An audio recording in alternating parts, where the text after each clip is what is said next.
Kyle joins me now for our first look of sports, and we're starting off with some high school football. Yeah, there was a lot of it last night. Both Lloyd teams are in action. The perfect 3-0 Holy Rosary Raiders welcomed the defending champion St. Paul Lions to town, a game that had the makings of a heavyweight tilt. In the first, Lions knocking on the doorstep on 3rd and short. Lance Ouellette thinks he has a hole, only to be surrounded by 3 black jerseys. Ryan Garreau and company fired up. Next possession, Raiders drive stalls as the handoff to Donovan Granum is mishandled. Trent Johnson with the fumble recovery for the Leos were still scoreless. Next play, Brendan McKay rolls out of the pocket, then this.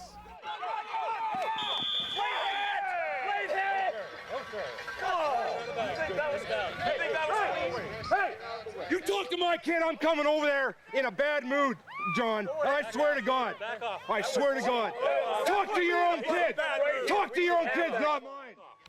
Coaches and players fired up for this one. Same drive, Leo's on the doorstep again. McKay airs it out to Darrell Stranger, only to be picked off by Granum, who's making up for the fumble. A quick 2-and-out had the ball back in the Lions' hands, though, for the second quarter, where McKay drops back to pass, airs it out for Stranger in the back of the end zone. They rule it a touchdown, but our friends from the Lloydminster source had another angle. Check this out. Looks like the nose of the ball hit the turf. It still counts. Only major of the first half. 7-2 Lions. Start of the third. A little more controversy down the sideline. Hey, you don't push my quarterback. Just like in the first half, no late hit call. The Lions seem to be up for this one at the goal line. Seimer Chamberlain punches it in to give the visitors the 14-2 lead. Raiders not so lucky. Brendan Sauer's field goal is blocked. Then in the fourth on 3rd and goal, Carl Teledetsky tries to go over the top, but the pass is just out of reach, and the Lions capitalize. Chamberlain with his second TD of the game from 6 yards out. Then Teledetsky is absolutely laid out by David Thompson, who rumbles in from 30 yards out. St. Paul humble 27-2. As you just saw, it was a very fiery game, both on and off the field. Newcap Sports Director Moses Woldu has more. It was a game where the defenses held their ground, only to see turnovers and points left on the field by the Raiders, leaving the door wide open for St. Paul, resulting in Holy Rosary's first loss of the season. There was a couple penalty flags out on holding calls that were, they stopped a couple touchdowns, I thought, for us. But, that's our mistakes. We got to clean those up. A couple missed field goals, which nobody's fault. It's just the way the game goes. The intensity on the field spilled over to the sideline when a pair of questionable hits were not called. But for Coach Oreo, it wasn't the players he was angry at. You know what? I'm a believer that let the kids decide the football game. If the referee didn't think that was a late hit, he didn't throw a flag on either one. But when the coach is a mouthpiece like that and he gets in my player's face, I'm going to back up my kid all day long. And if he does it again, he'll be sorry for it.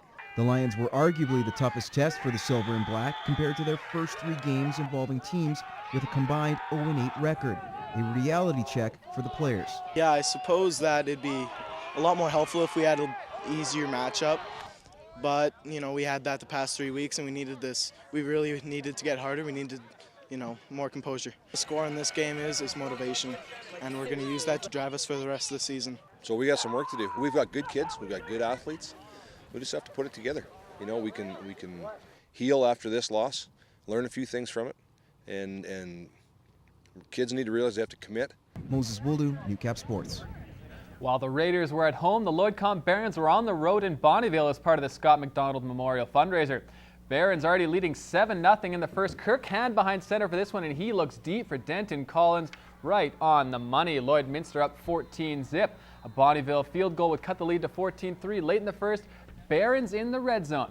They hand it off to Jordan McCormick, who tries to dive into the end zone, but he's stopped at the 1. Very next play, they go to McCormick again. This time he takes it to pay dirt. Cha-ching. It's 21-3 Barons. Last play of the half now. Watch the display of running put on by little Kenton Bossert. He jukes and jives his way through the defense and up the field. Yes, he's still going. It's a 50-yard punt return for the little guy. Lloyd led by 18 at halftime. Final minutes of the third quarter now. Braden Tangent calls his own number and is gone. He takes it 26 yards to the house. That increases the Lloydminster lead to 28-3.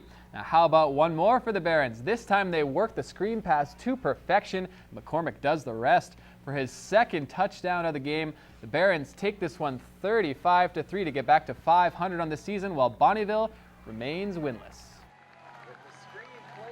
We had our moments. We committed way too many penalties and just things that we can't, if we're going to play good football down the stretch here, we can't have.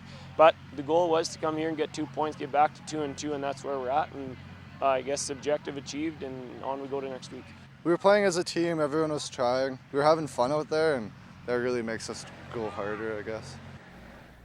That Barons Voyageurs game was just one part of the annual Scott MacDonald fundraiser. The event honors one young man while helping out the community at the same time.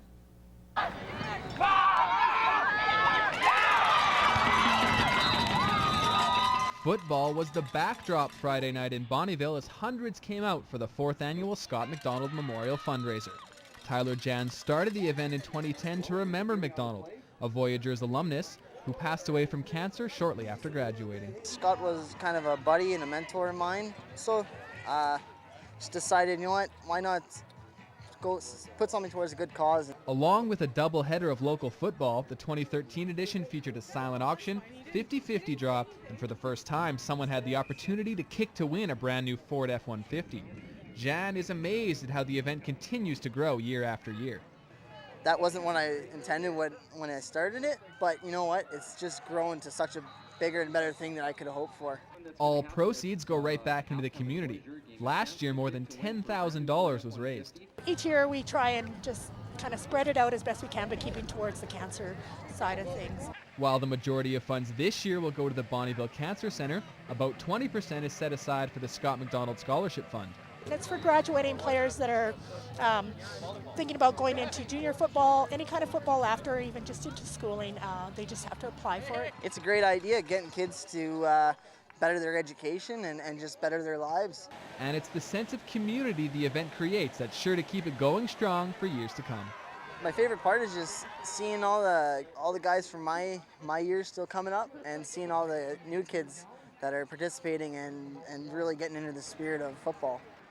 After picking up a pair of wins last weekend, the Lakeland Rustlers women's soccer team was looking to keep the ball rolling against the Queens from Red Deer College. The Rustlers had a handful of good chances throughout the game to tickle the twine, but couldn't get one by Jesse Stewart. The Queens keeper was perfect Saturday afternoon, and the Red Deer offense scored more than enough as RDC cruises to the 3-0 win. The women's next game is a week from today when the Lethbridge Kodiaks visit the Border City. The men were also taking on Red Deer and found themselves on the other end of a 3-0 game. It was scoreless at halftime, but the Rustlers poured it on in the second to pick up the win, their second of the season. The Bobcats are in Grand Prairie again today for the second game of a 2-game set against the Storm. After a 3-2 win last night, the Cats will be looking for the 2-game sweep. With another assist last night, Tanner Dunkel leads the Border City bunch with 6 points in 5 games. A win would move the Bobcats to 500 on the season. They weren't 500 at any point last season. Puck drop for this one is 7:30. The Pontiacs are also back in action tonight after a game last night. Bonnyville is coming off a 4-1 loss at the hands of the Spruce Grove Saints and is looking to rebound at home against the Oilers from Okotoks. This game gets underway at 7 p.m. at RJ Lalonde Arena.